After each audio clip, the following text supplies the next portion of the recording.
You remember how Back to the Future looked on NES, but what if I told you that you can change that? Or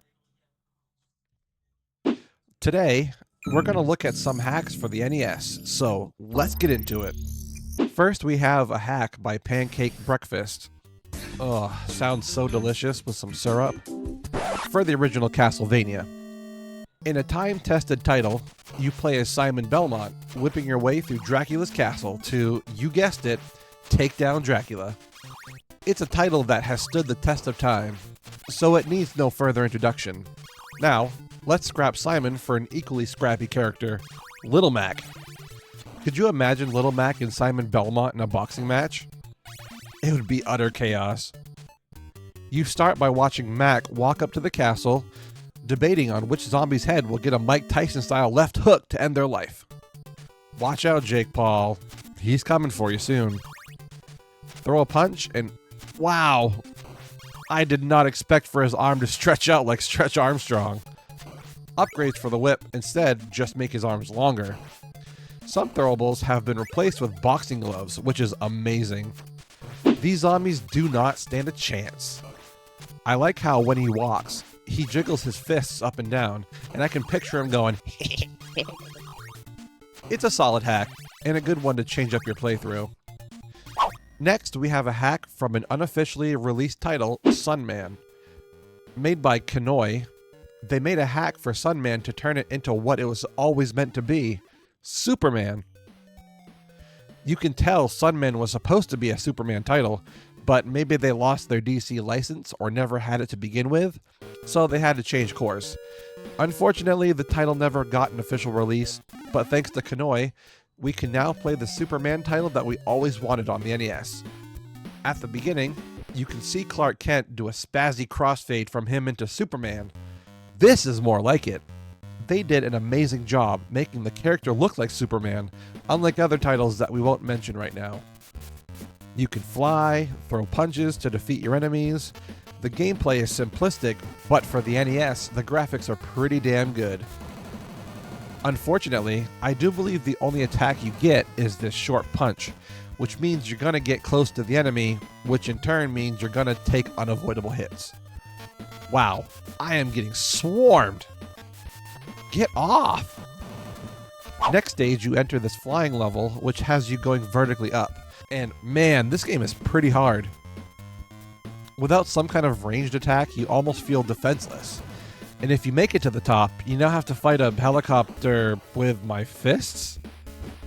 Oh my god. I get lasers! It's about time.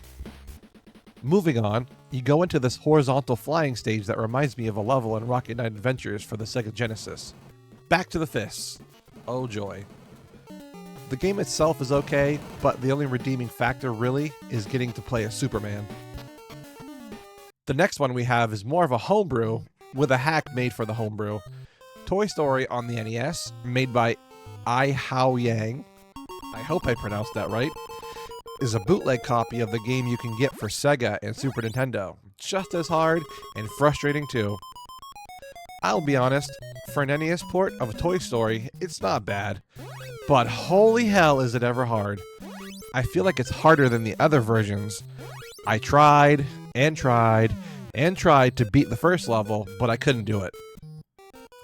It is cool seeing this title on the NES, and I kind of wish we did.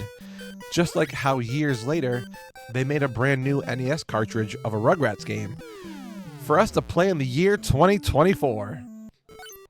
Anyways, back to Toy Story. The gameplay, as mentioned before, is similar to the other official titles, just dumbed down for the NES. It's unforgiving, and maybe I'll try beating it some other time, just not today. Ugh, Mario! Look away! Stop! No! Stop it! It's like he's peering into my soul. This hack, made by Smarts2M or SM4RTS2M, I don't know, does exactly what it looks like. Makes Mario stare at you. The whole game. Never looks away. I'm not sure of the point of this hack except to make you feel uncomfortable, and it's working. I don't know why, but seeing him front-facing is kind of unsettling. He's looking at you like a dad that caught you doing something you weren't supposed to, and now he's just looking at you to show his disapproval. It's even creepier when he gets big. And when he slides down the flagpole, just staring at you as he humps his way down. Ugh. Okay, I'm getting out of here. Finally, we gotta talk about Back to the Future. You all remember the movies, right? Time travel, DeLorean, Great Scott!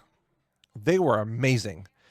Then we got the NES title, and yeah, they missed it by a mile. Marty's muscle shirt, collecting clocks, throwing bowling balls, hula hoop girls, the list goes on. The only parts that resemble anything from the movies is when you play guitar and drive the DeLorean, but that's it. Thankfully, thanks to Pack and Sack Dave, we have a Back to the Future game that is a lot better looking and sounds awesome. This hack fixed a lot of big issues in the original title. First, Marty looks more like Marty, like he's wearing his red vest and not a muscle shirt. They also fixed the music. Instead of it being a sped up mess, you can now hear that it's supposed to be The Power of Love by Huey Lewis and the News.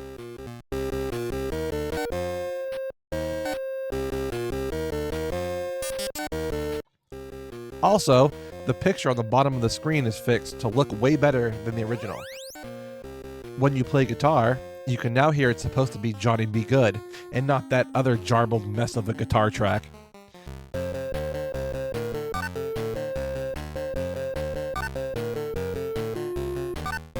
Lastly, they changed the final screen of the game. In closing, these hacks made some improvements to otherwise bad games, creeped me out, made playthroughs more unique, and proved that some games need an NES port or something for us to enjoy. I hope you guys enjoyed this video, and I will see you in the next one.